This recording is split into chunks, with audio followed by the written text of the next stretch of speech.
Okay, welcome to your chemical talk on your Aspen spars. So, to open the lid, we unclip the cover clips. We'll show you how to do them at the end. We fold the cover over like this, and then one hand here, one at the back. We lift it, and it drops nicely down the back and secures there. So just have to be careful in high winds because obviously the money's so strong. But that's that. So we've got some chemicals to put in. So I'll go through your chemicals. Firstly, we're going to put the filter in. We always fill up the hot tub through the filter housing. So I've taken the filter out and we put the hose pipe down inside and we put the pipes underneath first. And the water pushes the air out and it helps us alleviate air loss. So I'm going to put the filter back in. So this is a tray, catches any bits and bobs that shouldn't be in there. So there's a little leaf there that's doing its job. So this is your filter. So it drops in, goes on its side, and once it's inside, it goes vertical and drops down. And inside, there's a coarse thread. Do not over tighten them because the strength of the pump will keep it in. You really don't need to tighten that up at all. We've had some issues with customers who've over tightened them, and things like that aren't a warranty issue. There's no need for it to be tight. So the next thing to go in is the tray. So that goes in, and you'll know when you've got it right. There's a little groove either side, and it won't float out. So there it's in. If you put it in wrong, it just flaps around. So it goes in. There's a little ledge just here, and you can see it's locked in. Okay. Next one's just the cover. So always start with the cover down. Okay. Cover down, and the flap goes into the hole. Hold it against the tub and push down, and that's now locked on. So there we go. Okay, so that's the tub. I'll go through some of the features of this particular model. So we've got air diverter valves on the top. So you've got three, one here and two at the back. These control the power to the seating area. It adds extra oxygen, extra air into the jets and makes it more powerful. But it means you can turn them on and off as well. You can adjust the power of the spar. This is your blade waterfall. This is your control for waterfall. Okay, you can turn it on and off as you need. Just be careful in very cold months. Waterfalls can cool your spar down, so it can make them more costly to run. So it's a nice feature, but it can cost you money. So I'll just go around this side. In an Aspen spar, you've got different size jets, and on this particular model there's two hand jets. Just over there you can see the water coming through up to the surface. Every jet, apart from those hand jets, is adjustable, and because we've filled this a certain way, I've turned some of them off. To open some of them up, you just simply turn them the opposite way. Now you can start seeing some water coming out of these jets. So there we go. So some of them are working. I'll open some more of them after we've done the video, but I closed all those ones off just to save us getting the splash when we're actually fitting the tub. So I'll come around this side again. Again, open those ones up. So I'm just letting any air out of the system as well at this point. Everything's open. So, okay. Right, we're going to go on to the chemical talk. So I'm just going to grab your green bag full of goodies, which every customer gets. So this is the bit where you sort of really need to take notice because it's the most complicated some of our customers find. So lots of chemicals. One of the most important things we need to do with your spar, two things, is keep the chlorine or bromine levels high. All Aspens run on bromine. Bromine's a better product than chlorine. It's UV stable. It's just a much better product. So we're going to have to add some chemicals at the moment to bring the levels up to a safe level. We also need to increase the pH. If any of you have had tropical fish before, pH is really important with tropical fish, and it is with your hot tub. The chemicals that we put in don't really work properly unless the pH level's right. So that's something we're going to do first. So inside your water care kit, we've got a few different products. So we've got bromine granules. Wasn't supposed to happen. We've got Total Alkalinity Plus, test strips. We've got pH Plus, and we've got pH minus. So lots of different chemicals, and I'm sure you're concerned, how am I going to remember all this? Well, that's the beauty of the video, you can play the video back. So we need to increase the pH. Again, we're going to put some chemicals in now, but when the hot tub's up to temperature, you need to check them. If it needs any, you add it. Always add sparingly, because it's a nightmare to reduce. So to start with, we're going to put a capful in, a good capful. I'm just going to add it straight into the water. Okay, so that's the pH plus we're adding, because we need to increase the pH levels of the water. Put that one over there. So we're now going to add some bromine. So this is our sanitizer like chlorine, really important to keep your levels up on this one. So again, we're going to add a good capful, a bit touch more.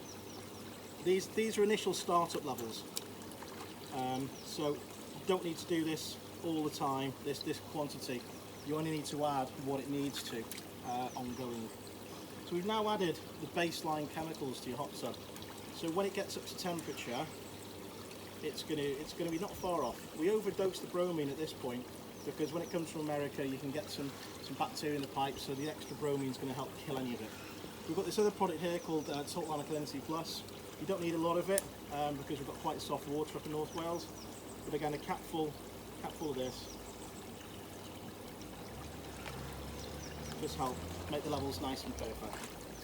So those are the 3 chemicals we've used, and the one you're going to use most of going forward is probably the bromine.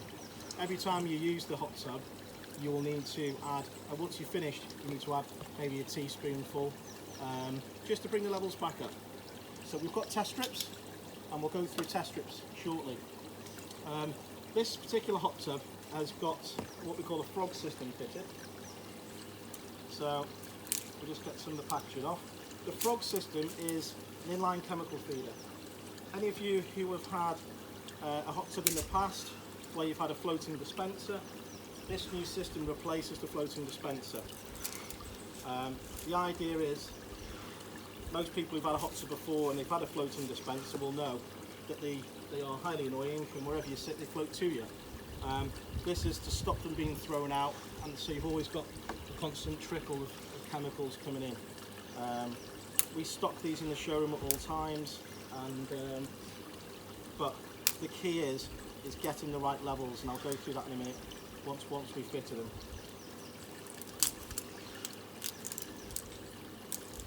Okay, so that's that. So if you can see, this is the bromine cartridge. At the moment we're on 0. If I turn it, now on a 3. We always start tubs off generally on a 3, and we're going to do the same for the blue one. So the yellow is your bromine, and this is a mineral cartridge. So we're on 0, and we're going to take it to, again, a 3. The higher the number, more chambers open up, the more it dispenses. You need to keep them as low as you can, because the higher it is, the more it's going to cost you a lot more money in the long run. So this is our Frog System here. This is just a decorative cap. We'll take that off. What I'm about to do, don't do it all the jets on, because you'll get soaked. Little triangle, another little triangle. So push down, twist, and this pops out. And this is the wire you'll see now. That's what happens now. If we've got all the jets on, it absolutely soaks you. So always do it when you've got just speed 1 on, or low speed on your pump. Okay, so it says on the back, bromine minerals. So yellow is the bromine, it says here. So that goes into the bottom, just simply clicks in, and the blue one tops into the top. Okay, so these drop in. Again, line the triangles up, push down, twist, and it's now locked under pressure. Okay, and this again is your decorative cap. If you leave them on those settings, you're probably going to get 6 to 8 weeks out the yellow, and probably up to maybe 3-4 months on the blue.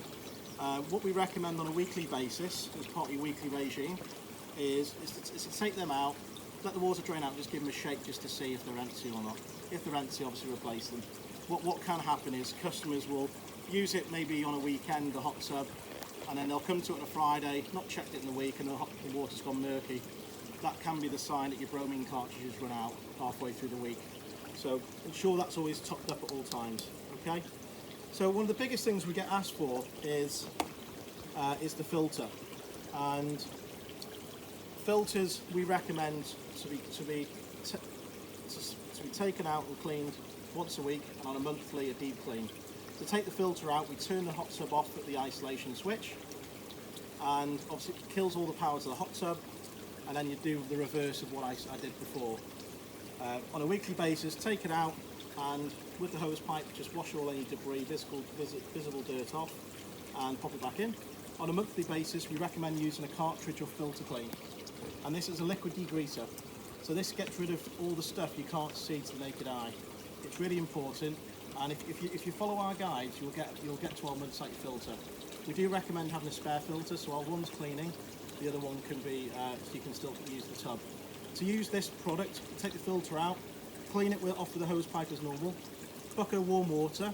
On the back it does tell you, there's a guide how much you need to put in a bucket, and soak it overnight, rinse it thoroughly, let it dry, and then put it back in. It might seem silly that we're letting it dry before we put it back in water, but when we let it dry, all the pores open up, so when it first time goes in the hot tub, it's really efficient, really effective at getting all that microfine dirt. Filters can cause a lot of problems with the tub. It can cause flow issues, error codes, so filter care is a really, really important thing. Another chemical that I didn't mention before is we've got pH minus. So if the pH level's too high, and we'll go through the test strips in a minute, we've got this product to bring it down. In theory, you should never need it, because if you did what I say and always add sparingly, then you should never put too much in. So hopefully you'll never need this, but typically most people have it in their delivery packs. So test strips. Again, if you've had tropical fish, you've probably seen something like this before. Okay, so take the lid off, take the foil wrap out. Okay, I'm just going to take one test strip out. What I'm going to do on this particular hot tub right now is I'm just going to run all the jets, make sure any of the chemicals is got a good chance of just dissolving. It's not up to temperature, it's currently 12.5 degrees, it's heating up to temperature, so it's not going to dissolve everything right now, but hopefully it will be enough to show you on the dipstick. So I'm just going to run all the jets. So some of the jets at the back here are still turned off, that's why it doesn't look like there's much power coming through. Okay. So I'm going to turn that back down to 1 so it's still heating. So if you can see on the test strip, that's how they come out the packaging. And once I dip it in here now, hopefully we'll get some colour changes. So what we're looking at on here, if we can zoom in, is we've got bromine. We're looking for somewhere here like a lime green. On the pH, we're looking for somewhere here like a dark orange. Not pink, that's too high, and not light orange. And again, we're looking for like a dark green here. So if I dip this in, try and go a little bit further in, you see it's instantly changed colour. And we hold it up against it, and again, so you can see now we're a little bit high on the bromine, which is perfect because we've overdosed it. Our pH may be a little bit low at the moment, and the total alkalinity is probably a touch low. But I'm happy with those levels for now, because once the hot tub's up to temperature, you need to do your final checks. Sometimes the heat of the water can affect the pH levels anyway. So we've put a baseline chemicals in. We do this for all customers when we do our installation service. So just make sure before you get in, when it's up to temperature, you dip it. In the end, we're matching colours. It's not rocket science. We don't need to overcomplicate it. But if it needs a little bit, you add it. If you put too much in, that's where you get problems. And when I say problems, if you put too much bromine in, you're either going to have to try and dilute it, which means you're going to drain some, then refill it. That means you're going to put more pH in, and it gets really confusing, and you end up playing table tennis with water, and it becomes very stressful. The key is just add your chemicals little and often until you're comfortable with how much you need to put in on an ongoing basis. So that's water care. We've gone through the filtering, the filter cleaning. The control panel on this particular model has been set at the time and date. This particular family, you've got young children, so we've set the temperature a little bit lower than normal. So we've set it to 36. We don't recommend playing too much with the control panel because again we have issues where customers change settings, so the settings that comes from the factory are absolutely fine. If you just want to come around here, I'll quickly show you the control panel if we can in this light, because I know it's a little bit, can we see that? Yep. Okay, So on this particular tub, it's a single pump spar, but it's got 2 speeds. At the moment we've got speed 1. We'll press that button again, we're on speed 2. Again, some of the jets are closed, so if it's not at full performance, press it again, it goes back to single speed. Left and right here, this up and down is the temperature up and down. This is your light button, so we press that on. You can see, just about see the lights, just about you can see them. If we press on and off, you'll get different colour lights. There's a mood light setting in there, and there's a disco setting.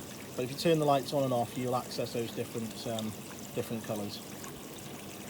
This is the menu button, and the only thing you really need to be aware of in this is you've got water care and there's a maintenance. Maintenance is on this one, it pre-flags up various things to check. So if we click on, this is like the enter button on the computer, press enter. Let's see, this has got reminders. We press enter again. It's going to tell you to rinse the filter. It's going to tell you to do certain different things and different times. We tell you to do it more than that because we'd rather your filter was sparkly clean. If you find your usage is lower than expected, then cleaning the filter might be fine on a monthly basis, but we tell everyone to start with clean it weekly because we'd rather you had crystal clear water. So just remember, what it's going to do on this particular model is in 30 days, it's going to flash up on the screen in red, you need to clean the filter. Bearing in mind we've told you to do it weekly, so you might not need to do it. But to get rid of it is you press enter on it and it says press done if this is performed, and we press the top button there and it's reset. We press that, it takes us back to main menu, to the home screen should we call it. So if you get those red codes coming up, it's not an error, it's just a reminder to tell you to do something. So don't worry about that. The key is just following our guidelines with the filter, cleaning them on a weekly basis is the most important thing. Any other error codes that come up on this, let us know if you're not sure, and we can help diagnose those. But these are very, very well built tubs. We get very little issues and very, very reliable. So we know when it is an issue, it's usually something minor and fixable. So that's it from a sort of chemical talk really. I'm just going to take all the chemicals off and we're going to just drop the cover back down. I'll just show you the cover clips and talk through the cover clips, and that's us done. So we'll drop these on the floor. Drainage. Okay, so we're going to go back round. If it's you on your own doing it and you find it's a little bit heavy, you can come right down the back in the middle and push it over, but we can just push it over. We do ideally recommend 2 people doing this because over time, as you can see, it twists. So again, we fold the cover back over, it flaps down, and we fitted cover clips on the front here, and they get pushed into position. And again, another one on this side. You will be supplied keys that can be lockable if you've got small children. If somebody really wants to get in, they'll get in, but it's more for child safety, the lock system. One thing that is in our delivery documents, which is super important, these are great, but they're not stormproof. These are for general use. If you know we're going to have heavy winds coming in, I'd recommend putting a cloth down or a towel and ballasting, putting some ballast on, whether it's a plant or a bag of sand, or just don't put it in the middle, because that's the weakest point. Where you've got the shell on the outer edge, this is the strongest part, so put something around the outside. There's clips on the front and on the back. Just make sure you undo the back ones as well, to make sure, because sometimes as you lift it up, it can pull them out and obviously break the clips. So make sure those backs are taken off as well. So that's your intro to Aspen spars. Thank you.